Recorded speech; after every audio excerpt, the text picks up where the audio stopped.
Because trees have been around for millions of years, insects like beetles and moths literally look like sticks and leaves in order to blend themselves from predators.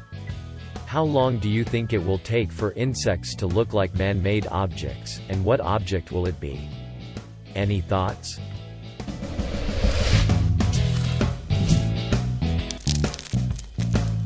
Probably rather subtle, like more gray-black camouflage to blend in with tarmac, concrete, and metals. Edit. You guys can stop bugging telling me about the moths now, thank you. Don't you know? Many bugs have already adopted the round beauty of the Volkswagen Beetle. Its timeless appearance is sure to be tasteful even after the 4th Ice Age. But sadly, as the 5th Ice Age approaches, it will be beaten out by an even better shape. Don't have an answer for you, but I wanted to let you know that's a cool question. Spiders will soon camouflage themselves as iPhones. When the gets up and walks off after laying eggs in year. I think man-made objects will change faster than the insects evolving. Shards of hard plastic would probably be ideal for some insects. Also thinking jellyfish may take on plastic water bottles. All that to say, evolution doesn't really work this way. Advantageous traits appear randomly and expands out if it is dominant as well. Part of what has made so many lineages of hominids get boiled into one, with very mild variability, with the strongest difference being between men and women. Healthy relationships. Insects are evolving into a real-life prop hunt? Dope. Isn't this the whole mimic monster concept of Dungeons and Dragons? Chests lying for too much long time on caves and dungeons. Making mimic monsters that used to blend with rocks to start to mimic the chest appearance? Mimic coins bugs. Mimic jewelry insects?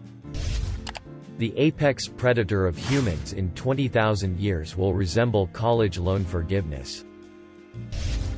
I was trying to imagine what would be most helpful for blending, and my first thought was a metallic moth butterfly to specifically blend into metal, mirrors, glass.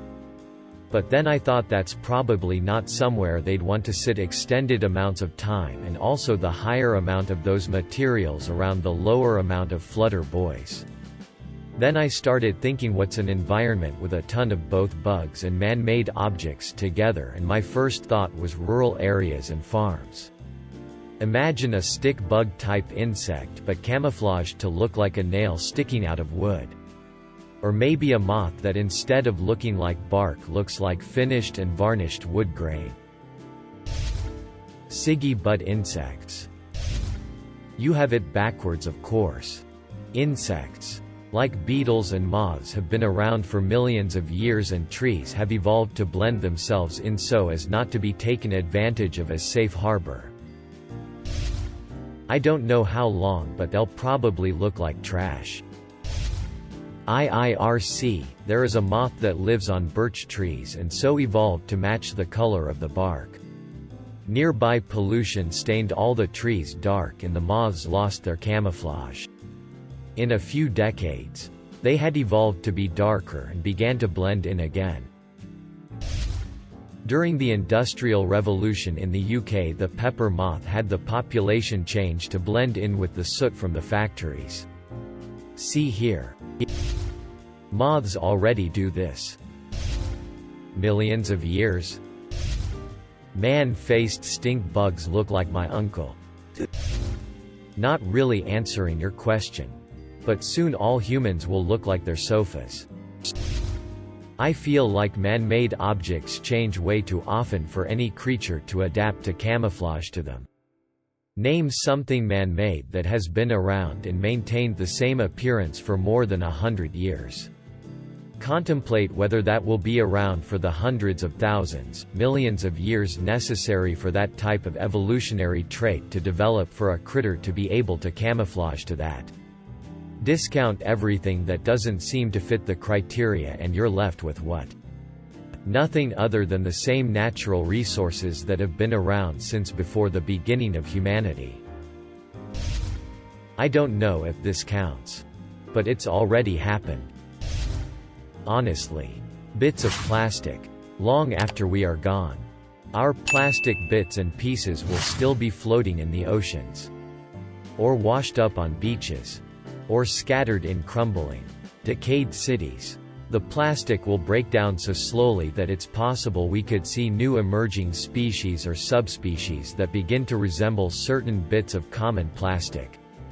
It could maybe even be more of a textural, color, or even scent thing. I.e., a beetle that looks and smells a bit like a piece of a tire. Which I think most predators would find unappealing. I think that it'll never completely be like that.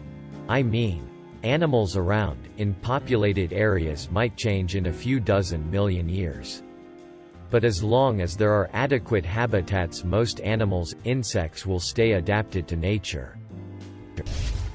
Evolution doest work like that because that may or may not happen, and maybe it will happen in a long time or in a very short time, who knows, maybe it's already here and in a very advanced way. Maybe the bathroom is full of insects.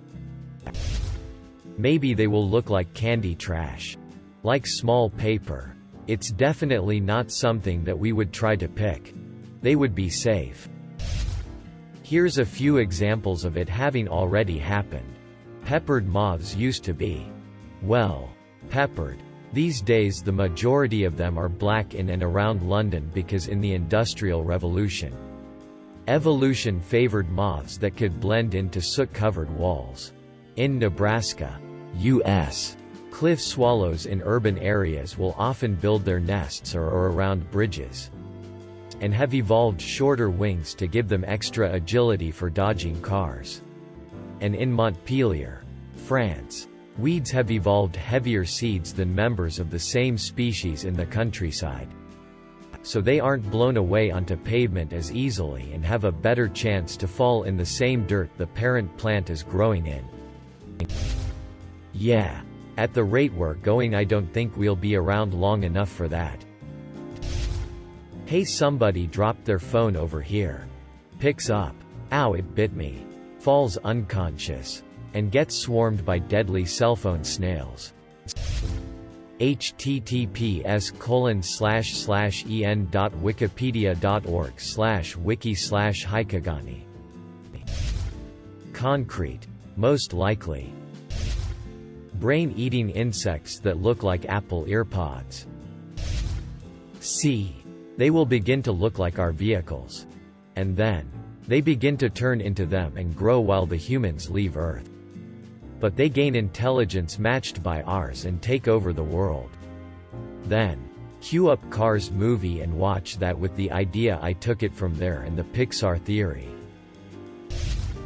I imagine we'll see more insects that are colors like gray, asphalt, maybe even some kind of blue or translucent to mimic the windows of skyscrapers. As for other traits that might evolve, I think it's pretty hard to say. So that's where mimics come from. I don't know how long, but they'd probably choose to look like a cigarette butt or turn yellow and red to blend into a McDonald's cup. The most common trash I come across.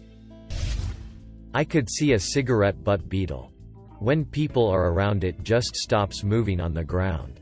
Mostly found on beaches and along state highways. Toasty at Home award? I'm honored. And humbled. Imagine a M&M biting you. Fun answer. I'd like to see some TV remote insects. Practical answer. Human technology and culture evolves orders of magnitude faster than living organisms do. Imitation will never catch up to human technology. Slow evolution is also the reason many animals can't adapt to a rapidly changing world. Edit. People keep telling me about the moths that evolved to blend into polluted cities. Thanks for sharing. But I don't give a about speckled wings. I came here for a TV remote insect. Go big or go home.